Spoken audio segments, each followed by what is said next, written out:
केंद्र सरकार ने पेट्रोल डीजल की एक्साइज ड्यूटी में कटौती करके गेंद राज्य सरकार के पाले में डाल दी है, जिसमें अभी तक महंगे पेट्रोल डीजल को लेकर आंदोलन कर रही कांग्रेस समेत दूसरी विपक्षी पार्टियां उलझ कर रह गई हैं। अब न केवल राजनीतिक बयानबाजी हो रही है, बल्कि सरकारें इसे कई राज्यों में होने वाले चुनाव के नजरिए से देख रही है।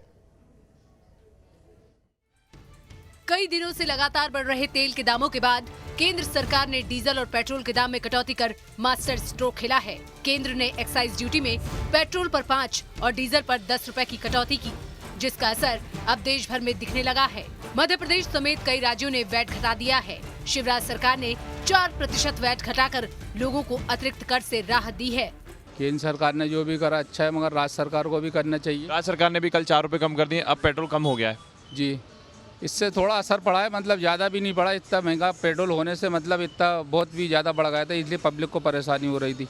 पब्लिक चाहती है थोड़ा और 100 के अंदर अंदर आ जाए तो अच्छा रहेगा। बीजेपी वैट और एक्साइज ड्यूटी कम कर जहां अपनी पीठ थपथपा रही है, तो वहीं अब इस मसले पर सत्ता और विपक्ष के बीच लड़ाई शुरू हो गई है। कांग्रेस ने इस कटौती को ऊंट के मुंह में जीरा करार दिया है। ये ऊंट के मुंह में जीरा, इस तरह से ये इन्होंने कमी की है। और इंटरनेशनल मार्केट में जो मनमोहन सिंह जी की सरकार थी, तो उससे बहुत कम डॉलर्स में पर बैरल का रेट है।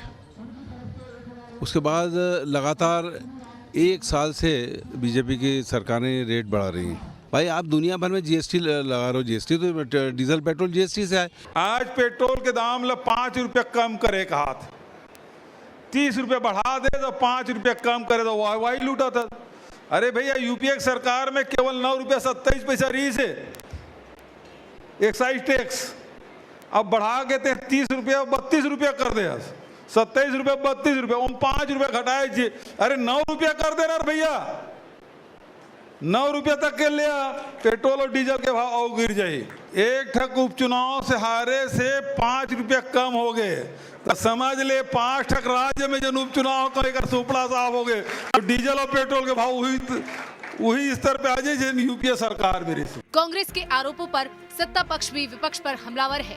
ये वक्त कांग्रेस और विपक्ष की सरकारों को जनता को राहत देने का है, लेकिन कांग्रेस शासित राज्य बहाने बना रहे हैं। कांग्रेस तो केवल आरोप प्रत्यारोप का काम करती है। जरा बताएं कि किस कांग्रेस शासित राज्य में इन्होंने वेट कम कर दिया, पेट्रोल पर कम कर दिया या डीजल पर कम कर दिया। देश में विपक्ष जहां इसे उपचुनाव में हुई हार के बाद जल्दबाजी का फैसला बता रही है, तो बीजेपी इसे ओछी राजनीति बता रही है। लेकिन सवाल ये है कि जब बीजेपी शासित राज्य वैट घटा सकते हैं, तो गैर बीजेपी शासित राज्य क्यों नहीं। Team news state.